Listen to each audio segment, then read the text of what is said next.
You're listening to the Ecocide Report, a monthly podcast from Stop Ecocide International and the Movement for Ecocide Law. Stop Ecocide International is working tirelessly to get ecocide recognised by the International Criminal Court, but we need your help.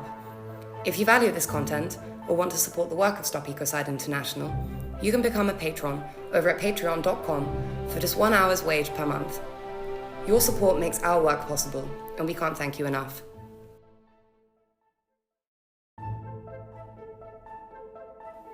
You've been listening to the Ecocide Report. You can find out more about all of the issues discussed in this episode via the links in the podcast description. Thanks so much for listening, and see you next time.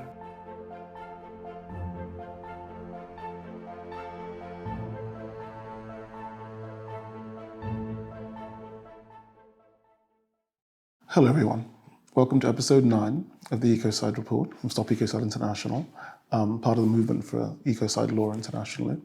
I'm here with my good friend, Jojo. My name is Professor Chidi Obihara. Jojo. Chidi, it's great to see you again. It's been quite a while, which means that we've got an awful lot to catch up on. We've got a fantastic location this time. We're here at my alma mater, which is St Hilda's College, Oxford, in a beautiful, newly constructed building that has the most extraordinary views of the spires in the background. So yeah, a real privilege, and big thank you to St Hilda's College for hosting us today. You're right, the views are spectacular, it's a great venue.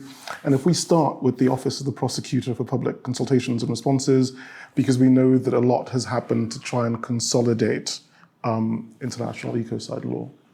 This is a new development, actually.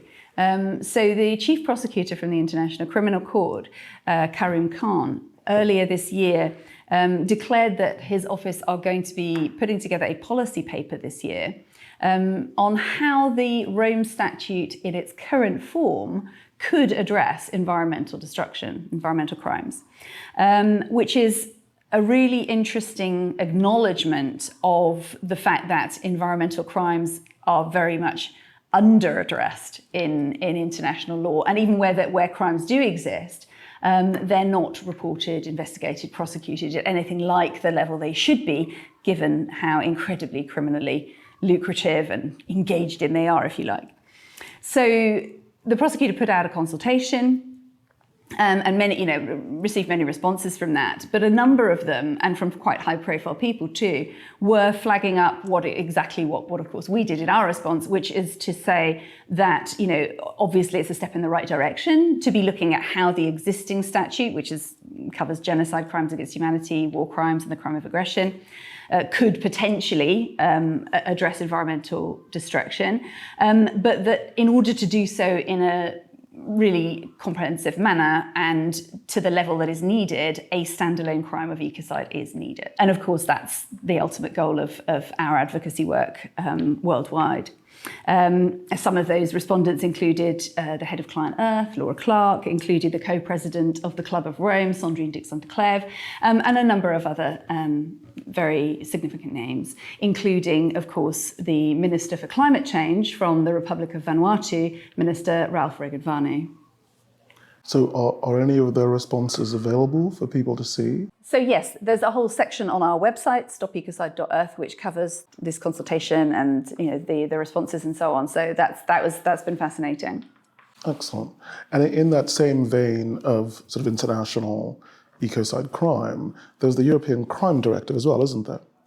There is indeed. Now, this is a process, the Environmental Crimes Directive that the EU has been revising over the last couple of years has been, quite a long drawn-out process. But that process did come to a conclusion, and a very positive one from our perspective, earlier this year. So there was political agreement reached in November. In February, the European Parliament passed the text that was agreed. In March, the European Council did, and it was finally formalised in May. So there is now an Environmental Crimes Directive in existence in the EU, which addresses crimes comparable to ecocide. Now, it's the first time that the word ecocide has been used in EU law. It's not in the operative part of the text, but it's it's described in the preamble, or the recitals as they're known, that it will address crimes of this degree. So it's almost being treated as a kind of an aggravating factor. There's a range of crimes, but if any of them are committed to a certain level, creating a certain severity of harm, then there's a new layer of penalties that kick in. It effectively lifts it to the level of ecocide. So this is an extraordinary milestone, and it's been absolutely key in shifting the conversation also at the international level, at the level of the International Criminal Court, so that this whole initiative is being taken very seriously now also at the level of the ICC. And of course, European member states now have 2 years to transpose that directive into their own penal codes. And from the perspective of our work, of course, we have chapters, associate teams in many different countries, including many European countries. And there's now a focus on effectively encouraging European capitals to, in a sense, to go that extra mile and to create a standalone crime of ecocide, if at all possible. Because there is something about putting that outer parameter in place where you say that whatever you do, it should not reach this level of harm, that actually creates a shift in the way people think about what they're doing. They stop trying to game the system and say, oh, I'm not in this category and we're not quite hitting this, red line, and instead start thinking about what are we doing on the ground and is it likely to create that level of harm? And of course, that is ultimately our goal. It's about protection. It's about changing practices. 100%.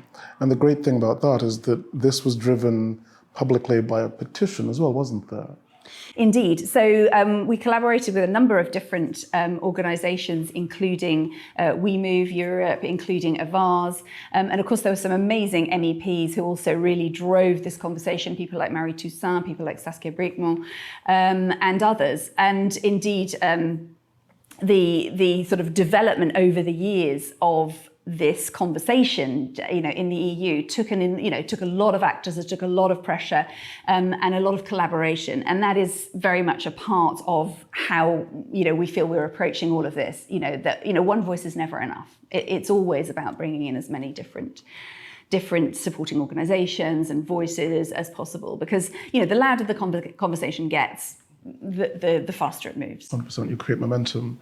And the great thing, of course, about EU action, something like the European Crime Directive, is that thanks to issues like subsidiarity, the operational aspects of this come down to the state level. That's right. And you've been working on that as well. Could you talk in a bit more detail about the individual domestic state level action? Well, this is really exciting because when we first started, we aimed specifically in our advocacy work for the International Criminal Court, partly for many reasons, but one of them was coherence, because we figured if you go kind of state by state, you could end up with different definitions, different approaches, everything taking an incredibly long time, which, as we all know, we don't have, and so what's been really interesting is to see that since the proposed international definition came out in 2021, there's actually been, it's sort of triggered, if you like, and catalyzed a lot of political conversation in individual jurisdictions.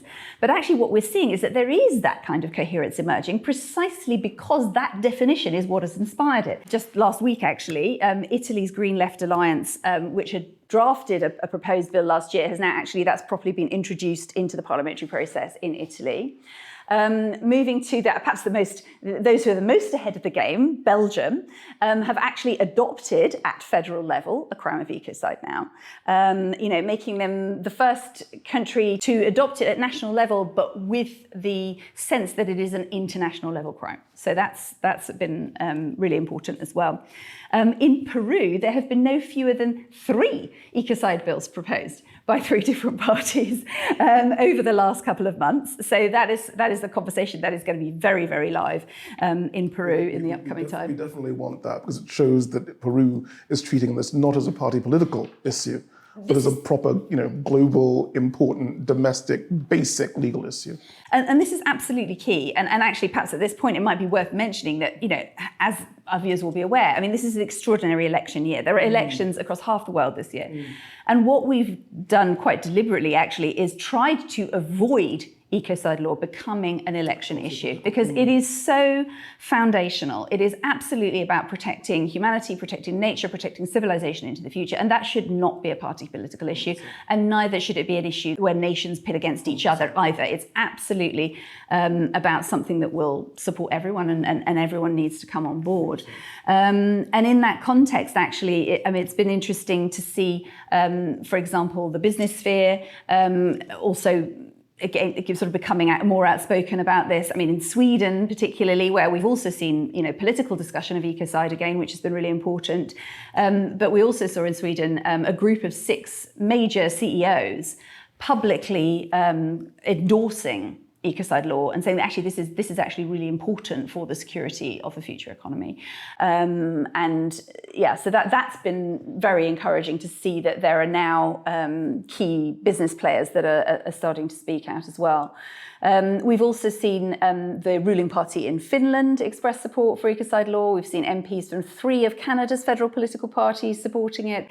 And at the Council of Europe, which has already issued a resolution last year actively supporting national and international level criminalisation of ecocide, has just recently made another resolution around marine protection where it's also been given a specific mention. So these developments are kind of popping up thick and fast as the conversation becomes very much a normative one. I understand you had a presence at the United Nations Environment Assembly. Did anything emerge out of that? That's right. So actually, a couple of interesting things came out of the UN's Environment Assembly this year in Nairobi. One was a joint global statement from the major stakeholders group that specifically recommended ecocide law. The other was actually in a different arena, which was more of a faith-based document that emerged called the Al-Mizan, which came from religious and environmental scholars in the Muslim community, bringing forward a statement around how the Islamic world can focus in a faith-based way, if you like, on the protection of and care of creation. And that also mentioned the international criminalisation of ecocide. So it's really so interesting to see how it's popping up in all of these different areas, because there's this growing recognition that it's such a fundamental piece that needs to be put in place. Are there arguments being developed in Africa that are really relevant right now? There are certain aspects of the discussions around ecocide law that resonate particularly in Africa. There's a strong human rights connection. I think sometimes in Europe we tend to separate environmental damage and human rights violations. Of course, you go to Africa, Latin America, one of these countries, you can see quite easily how incredibly tightly linked those things are. There's also a sense, I think, in many African countries that companies coming from the global north potentially come in and don't take responsibility for damage or for the approach that they're taking on the ground. And having an international level law of this kind could be really helpful for holding those companies to account and for making sure that actually from the beginning that they're actually approaching their activities in those countries in a different way. And I think there's also a way of kind of rebalancing and refocusing perhaps the conversation around who gets prosecuted at the International Criminal Court. Because there is a history of prosecuting African warlords, dictators, and so on. Disproportionately. And that's a completely reasonable thing to level at the ICC. But the addition of ecocide to the list of crimes there would actually make a fundamental difference to this, because while ecocidal activity may and often is happening in developing countries, the decisions at high level that lead to those situations very often come from the wealthy north. And so there's a way that this can actually create a cautionary and a deterrent aspect in those contexts, and that is actually very, very important for those countries. And also, and this is also true in Latin American countries, if the local provision legally is not adequate to deal with a situation, an ecocidal situation, for example, and you have environmental land defenders or local communities dealing with issues that perhaps either the judicial system can't or won't deal with in their own countries, having a tool that goes a layer above that is actually reassuring, supporting, and it also helps to shift the narrative as well. It helps to shift it from, those people being portrayed as criminals interrupting business activity to actually being moral upholders of the law, where the business activity itself has to be much more carefully thought about if it wants to avoid being criminal. 100% supporting local institutions that may not have the power to enforce or create compliance. That's excellent. Thank you very much for that. And speaking in a bit more detail about climate action on the ground in places like South America, the Escazú COP3 agreement came together. Were you involved in that in any way? We did have a team there, actually, yes. So the Escazú Agreement is possibly the first international agreement to actively include protection for environmental defenders inside the treaty, and that has been signed by a number of countries across Latin America. And it had its third COP. So COP literally just means Conference of the Parties. So all treaties have COPs. It had its third COP in Chile this spring, and we had representation there. Our Latin America director was there. We also have a Chilean associate campaign on the ground, and there were a couple of events that were put on that brought the Ecocide Law question and conversation into kind of conjunction and complementarity with what's happening with Escazú. So that was, again, an important kind of awareness raiser and kind of one of those dot joining things, because, Ecocide Law has impact in so many areas. It's such a fundamental piece that it's so important that these different conversations, that relate to these different treaties also start considering this legal aspect. So the Escazú COP is largely about public participation and justice in the environmental movement, which is incredibly apt for the work that we're doing here with consultations, with lobbying to get this international movement going that joins the dots for local and domestic players. But could we talk a bit more detail about the players at UN level that you admire, who are giving you the sort of positive energy you need and leading in the right direction? Yes, indeed. Not least from the UN Secretary-General himself, Antonio Guterres. In his report on the protection of civilians in armed conflict, Guterres brings up the importance and the need for an international crime. He particularly addressed the devastating effects of the Kakhovka Dam incident in Ukraine, the increase in civilian casualties over the last year, and the need for an international crime to address these severe forms of destruction. Also worth mentioning is there was a remarkable conference held in Amsterdam on protecting the environment and international law and the nexus of those two things, which very much was like a kind of who's who of people dealing with this crossover, if you like, between environmental damage and international law. And there were two amazing keynotes at that conference. One came from the Deputy Prosecutor from the International Criminal Court, Nazhat Shameem Khan, and the other came from the UN High Commissioner for Human Rights, Volker Türk. And both of them specifically talked about Ecocide Law, about the growth in that conversation, and particularly also mentioned the international proposed definition that came out of our foundation's panel in 2021. So, this is something that is being clocked and publicly talked about in very, very key positions. There's a lot going on, obviously on an international legislative basis, but then the process of getting that into national assemblies and getting it into practical action is also happening in parallel, which sets quite a busy tone. Are there slightly, I don't want to say calmer, but more cultural or social processes that are going on simultaneously as well? That's the really exciting thing about this movement, is it really seems to cover so many angles and inspire people in so many different sectors.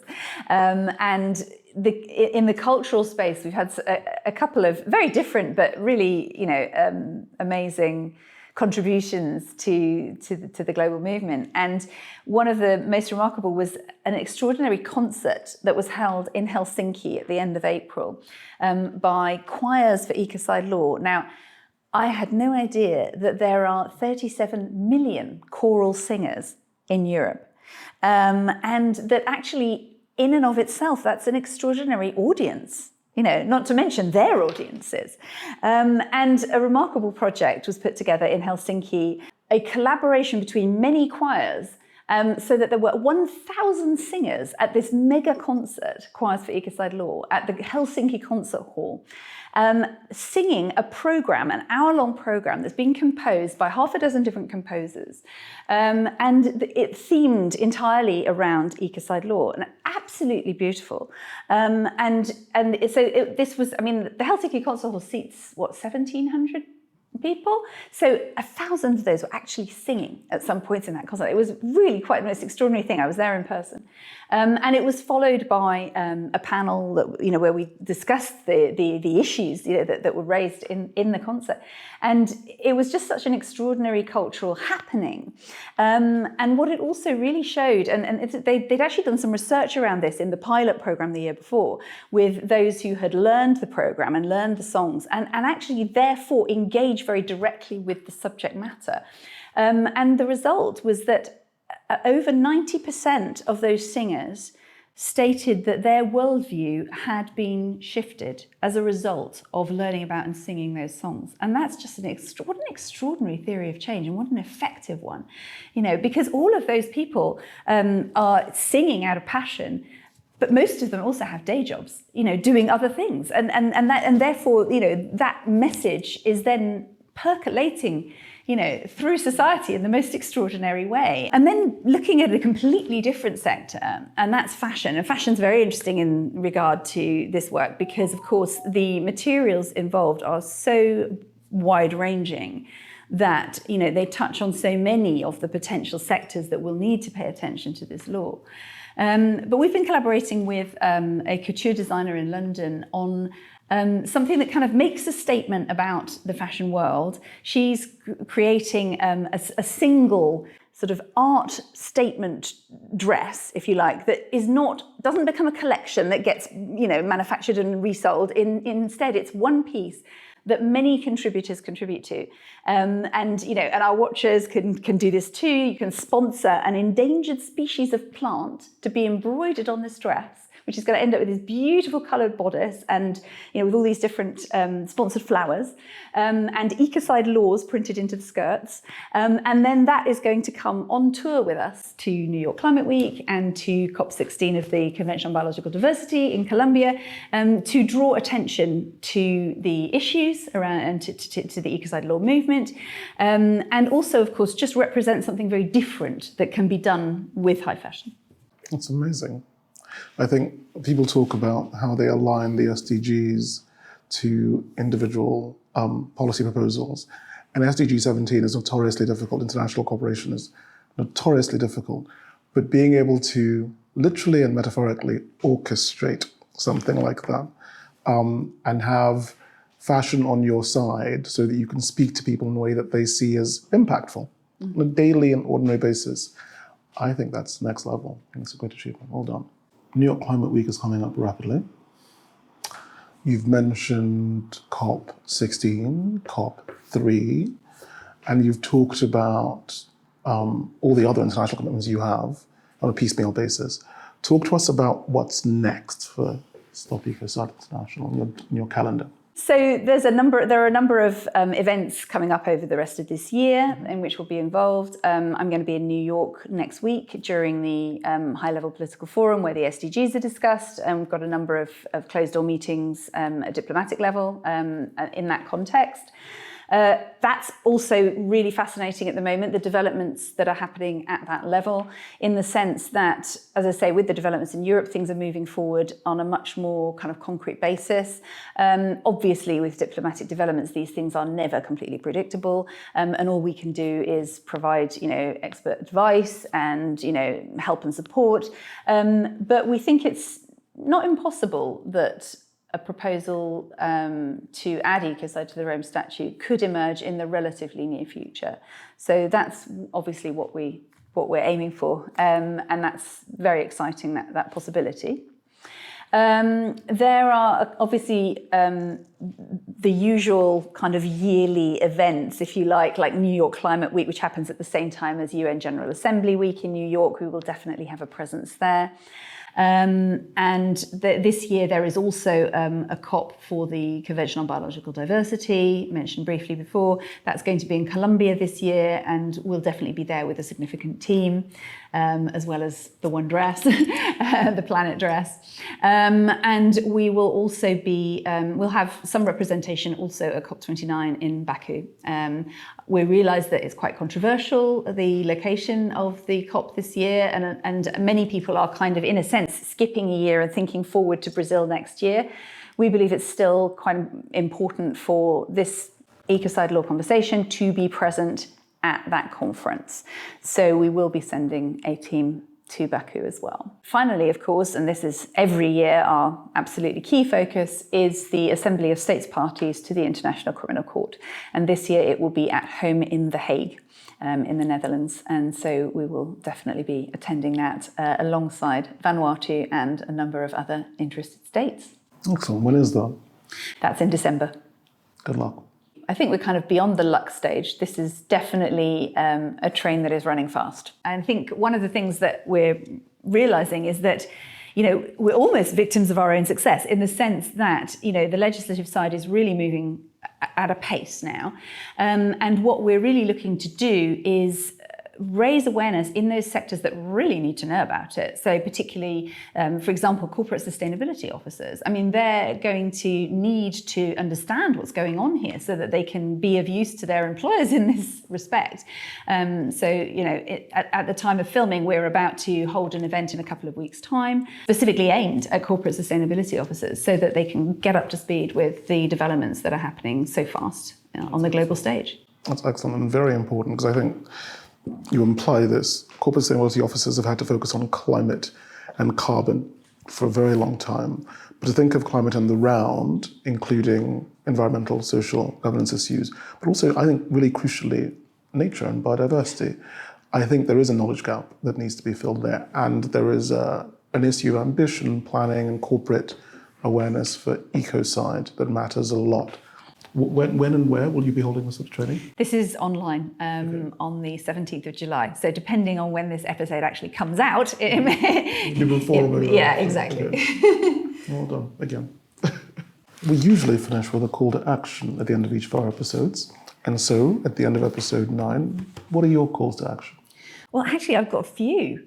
I was just consult my notes. Well, firstly, we totally recommend everybody to look at the breaking news page on our website. It's my favourite page on the site. It's such an exciting kind of journal of the successes of this initiative. It's remarkable. And you'll see more detail about all the things we've been talking about. For example, you'll also be able to look up, for example, the articles that have come out around Ecocide Law in recent months. There was an op-ed from Michael Mansfield, human rights lawyer in the UK. Our Latin America's director, Rodrigo Lledó, had a fantastic piece in Open Democracy. And there are others that kind of emerge as we go, but it's a great place to go and look those things up. You can go and listen to that amazing concert that I was talking about from Helsinki. We link to that as well. And of course, if you actually sing in a choir or run a choir, you can download the whole program for free, and including rehearsal notes and how to approach it and all of this stuff, so you can actually put on one of these concerts in your locality. You can go and sponsor an embroidery on the One Dress Planet, and you can also, that's also linked to from our website and also from tammam.co.uk. That's the designer Lucy Tammam, tammam.co.uk. And perhaps finally, on a rather personal note, I got into all of this through a kind of very winding path. But my childhood was punctuated by a musical soundtrack. And that was my mother's singing and songwriting. And she was deeply inspired by the earth and by the seasons. And Stop Ecocide's Christmas present this year, if you want to call it that, is going to be a beautiful songbook of her songs, an illustrated songbook. And we're currently taking kind of pre-orders to sign copies as a form of, raising the print run costs. And if that's something that might interest you, you can find that also on our donate page. That's beautiful, very touching. Thank you everyone for watching, and hopefully we'll see you next time on episode 10.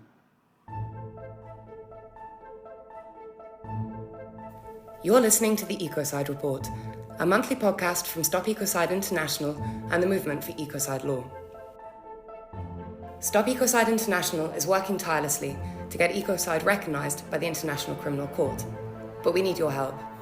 If you value this content or want to support the work of Stop Ecocide International, You can become a patron over at patreon.com for just 1 hour's wage per month. Your support makes our work possible, and we can't thank you enough.